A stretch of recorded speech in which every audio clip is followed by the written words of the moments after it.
Christopher adjusted his collar for the third time, standing outside the upscale restaurant on station Kepler 442. The veteran had seen action across 4 systems during the Convergence Wars, faced down plasma artillery, and lived through a ship breach, but somehow a blind date made his hands sweat more than any battlefield ever had. He checked his comm again. 20 minutes late. No messages. With a resigned sigh, Christopher turned to leave when he heard it. A sound that made his combat instincts flare. Crying.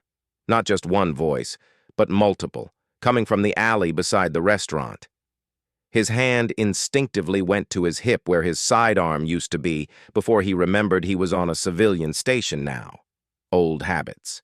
He moved toward the sound anyway, his boots quiet on the metal walkway. What he found made him stop in his tracks.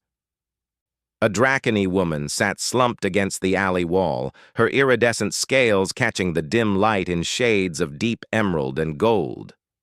2 small Dracony children huddled against her, their wings, barely developed, wrapped around each other for comfort. All 3 were crying. Christopher had fought alongside Dracony soldiers.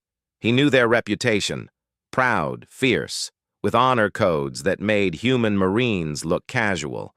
Seeing one like this, especially with younglings, set off every protective instinct he'd developed over years of service.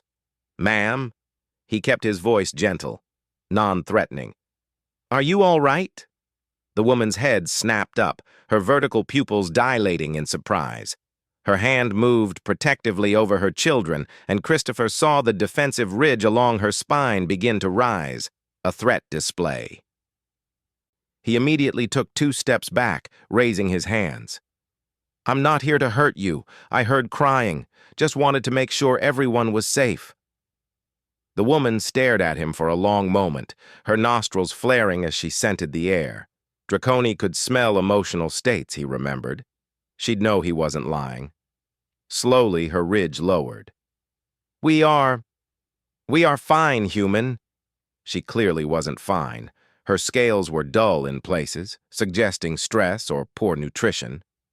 The children's clothes were clean but patched, and none of them had stopped crying. "With respect, ma'am, you don't look fine."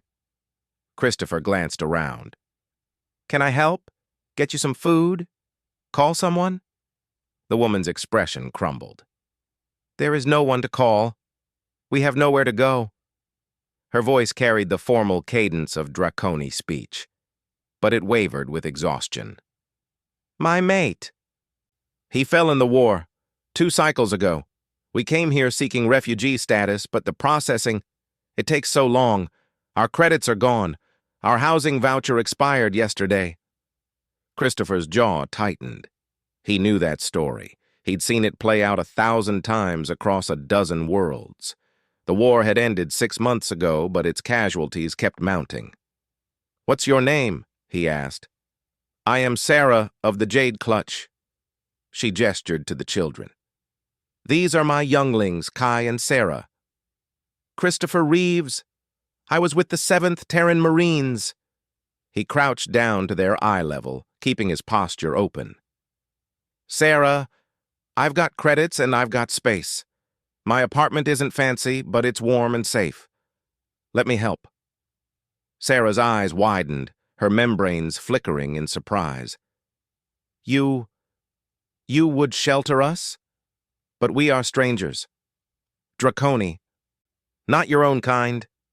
Christopher thought about the Dracony soldier who'd pulled him from a burning transport, about the wingmate who'd covered his squad's retreat on Proxima Station, about all the aliens he'd served with who'd proven that honor and courage knew no species. "Your mate fought in the war?" he asked. Sarah nodded, her throat pulsing with barely contained grief. "Wing Commander Tarek. He fell defending the medical frigate Mercy's Light." Christopher closed his eyes briefly. He'd been on that ship. He'd survived because of the fighter wings that held the line. "Then your mate might have saved my life," he said quietly. "It's the least I can do, and honestly, I think my blind date just stood me up anyway. I've got nothing else planned tonight except sitting alone in my apartment. Might as well have company. A strange sound emerged from Sarah, something between a laugh and a sob. Your date abandoned you? Tonight? Seems that way. Sarah studied him with those ancient, reptilian eyes. Then, slowly, she stood, helping her children to their feet. You would do this? Truly? Take in a widow and her younglings? Ma'am, Sarah, I've got 2 empty bedrooms and a kitchen that hasn't been used for anything but heating rations. You'd actually be doing me a favor. Place needs some life in it. The little girl, Sarah, tugged on her mother's sleeve and whispered something in their native tongue. Sarah's scales rippled with color. A blush, Christopher realized. My daughter says... Sarah paused, her voice softening. She says you have kind eyes, like her father did. Christopher felt something crack in his chest. He'd spent 6 months on this station, going through the motions, trying to figure out how to be a person again instead of a soldier. Maybe this was how. Come on, he said. There's a noodle shop 2 levels up that serves portions big enough for a draconi appetite. We'll get you all fed, then head to my place. We can figure out the refugee paperwork in the morning. I know some people in the Veterans Affairs office. Sarah hesitated for only a moment longer before nodding. You honor us, Christopher Reeves. We accept your generosity. As they walked toward the lift, Kai's small hand slipped into Christopher's. The child looked up at him with wide, golden eyes, full of hope that hadn't been completely extinguished by tragedy. Are you a warrior too? The boy asked in accented standard. I was, Christopher said. Now I'm just a guy trying to help where I can. Sarah walked beside him, her wings folded, but her spine a little straighter than before. Perhaps, she said quietly. Your blind date falling through was the universe's design. Things happen for a reason, the elders say.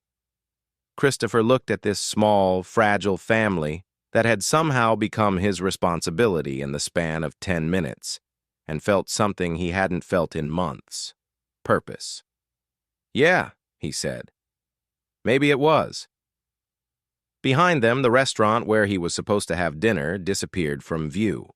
Ahead, the noodle shop's warm lights beckoned, and beyond that, a future none of them had planned for, but all of them suddenly needed.